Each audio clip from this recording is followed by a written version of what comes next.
Millions of Americans use the interstate. Both Indiana and Illinois police are seeing an increase in semi-tractor trailers parking illegally.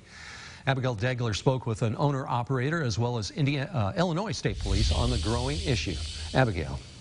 Yes, and Illinois just passed a law in July increasing the penalties for semi-tractor trailers parking illegally from $120 to $164.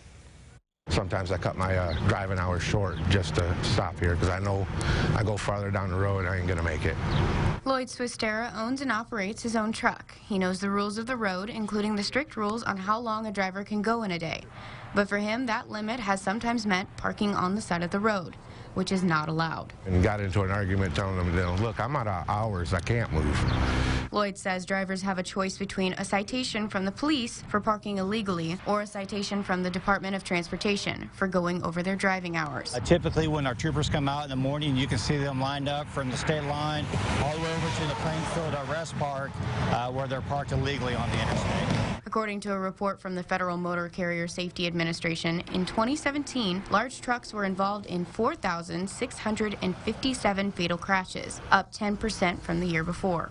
Illinois State Trooper Tammy Wellborn, like other Illinois state officers, has seen an increase in semi-tractor trailers, and more are parked on the side of the road. With 3.5 million truck drivers in the industry, there are a lot of vehicles going up and down the road each day, a lot of trucks going up and down the road each day. Wellborn says Illinois has multiple rest areas with truck parking heading into Indiana. As a commercial motor vehicle driver, they should be able to assess, know where they're going to be at, as long as they don't get involved in some type of traffic backup, and be able to pull off the roadway safely as possible.